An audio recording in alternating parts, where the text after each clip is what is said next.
ആ പപ്പയുടെ സ്കൂളിൽ പോകാനായിട്ട് ബാഗൊക്കെ എടുത്ത് തുടങ്ങിയാ?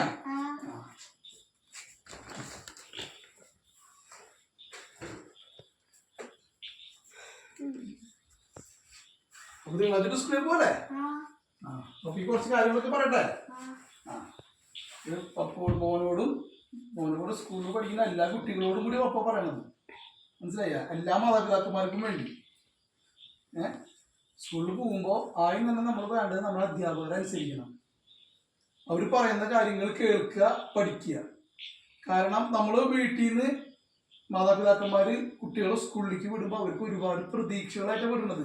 എൻ്റെ മോൻ പഠിക്കും, എൻ്റെ മോള് പഠിക്കും, വളർന്ന് വലുതായി നല്ലൊരു ഡോക്ടറാവും, എഞ്ചിനീയറാവും എന്നൊക്കെ പറഞ്ഞ് പല ആഗ്രഹങ്ങളായിട്ട് അവർ വിടുന്നത്. അപ്പം എന്തുണ്ടാവണം? നിങ്ങൾ പഠിക്കണം. നിങ്ങൾക്ക് ഓരോരുത്തർക്കും അറിയാം നിങ്ങളുടെ മാതാപിതാക്കന്മാർ എത്ര ബുദ്ധിമുട്ടിയും കാര്യങ്ങൾ ചെയ്തിട്ടൊക്കെയാണ് നിങ്ങളെ സ്കൂളിലേക്ക് വിടുന്നതെന്നൊക്കെ ഉള്ളത്. അപ്പം നിങ്ങൾ പഠിക്കുക. അവിടെ പോയിട്ട് തല്ലുകൂടി തല പൊളിച്ച് നടക്കാണ്ട് എല്ലാ കുട്ടികളും നല്ല ഫ്രണ്ട്സായിട്ട് നടക്കുക. അതേപോലെ എന്തെങ്കിലും അങ്ങോട്ടും ഇങ്ങോട്ടൊക്കെ അറിയാത്ത കാര്യങ്ങളുണ്ടെങ്കിൽ അങ്ങോട്ടും ഇങ്ങോട്ടൊക്കെ ചോദിക്കുക. പിന്നെ അവിടെ പൈസ ഉള്ള കുട്ടികളുണ്ടാവും, പൈസ ഇല്ലാത്ത കുട്ടികളുണ്ടാവും, നല്ലപോലെ പഠിക്കുന്ന കുട്ടികളുണ്ടാവും, പഠിപ്പ് കുറച്ച് കുറവുള്ള കുട്ടികളുണ്ടാവും. അപ്പൊ പഠിപ്പ് കുറവുള്ള കുട്ടികളും പൈസ ഇല്ലാത്ത കുട്ടികളും മാറ്റി നിർത്താണ്ട് എല്ലാവരും ഒരേപോലെ കാണുക.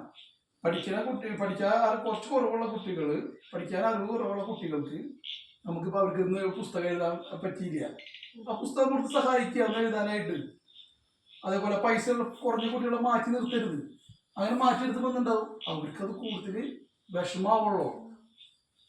അപ്പൊ എല്ലാവരും ഒരേപോലെ സ്നേഹിച്ച് അധ്യാപകർ പറയണത് കേട്ട് നല്ല കുട്ടികളായിട്ട് പഠിക്കുക, നല്ല മാർക്ക് മേടിക്കുക. അതാണ് അങ്ങനെ സ്കൂളിലും വീട്ടിലും സ്കൂളിലൊക്കെ നല്ല മക്കളാവുക. ഓക്കെ, ഇതാണ് പപ്പയ്ക്ക് പറയാനുള്ളത്. അപ്പൊ തിങ്കളാഴ്ച നല്ല കുട്ടിയായിട്ട് സ്കൂളിൽ പോവുക, എല്ലാ കുട്ടികളും നല്ല കുട്ടികളാവുക. ഞാൻ പറഞ്ഞതൊക്കെ എല്ലാവർക്കും മനസ്സിലായിട്ടുണ്ടാവും എന്ന് വിചാരിക്കുന്നു. അപ്പൊ ഓക്കെ.